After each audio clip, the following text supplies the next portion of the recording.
بسم اللہ الرحمن الرحیم۔ پاکستان کے دارالخلافہ اسلام آباد میں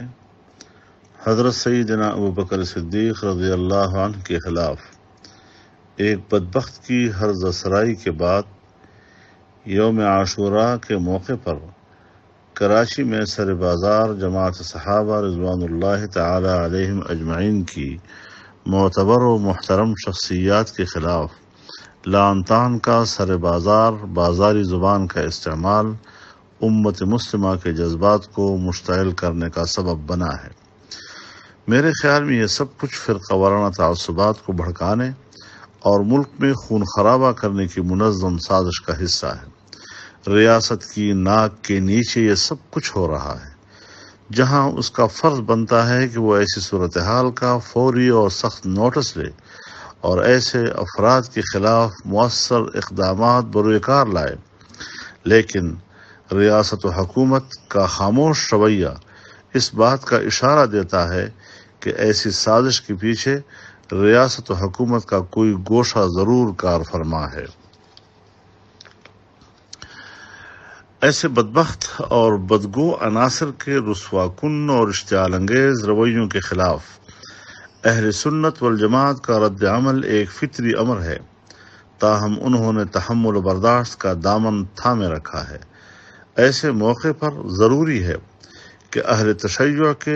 معتدل اور معاملہ فہم اکابرین اس کا فوری طور پر از خود نوٹس لیں اور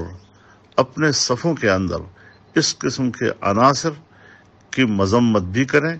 اور اس صورتحال کو قابو کرنے کے لیے اپنا کردار ادا کریں۔ میں پورے ملک کے عوام سے اپیل کرتا ہوں کہ اس قسم کے اشتعال انگیز رویوں کے پیچھے ان سازشوں پر بھی ہماری نظر ہونی چاہیے جو ایسے مواقع پر مختلف اطراف سے وہ ملک کو خون خرابی کی طرف دھکیلنا چاہتے ہیں۔ اس لحاظ سے پاکستان کا امن، امت مسلمہ کا امن، قوم کا امن یہ ہماری اولین ترجیح ہے، لیکن تاہم ایسے عناصر کو سخت سے سخت سزا دینا اور ان کو عبرت کا نشان بنانا یہ ریاست کی ذمہ داری ہے، اور اس کے لیے ہمارا مطالبہ ریاست سے یہی ہونا چاہیے کہ اس قسم کے اقدامات کا راستہ روکنے کے لیے وہ اپنی ذمہ داری پوری کرے۔ السلام علیکم ورحمۃ اللہ وبرکاتہ۔ بسم اللہ الرحمن الرحیم۔ پاکستان کے دارالخلافہ اسلام آباد میں حضرت سیدنا ابوبکر صدیق رضی اللہ عنہ کے خلاف ایک بدبخت کی ہرزہ سرائی کے بعد یوم عاشوراء کے موقع پر کراچی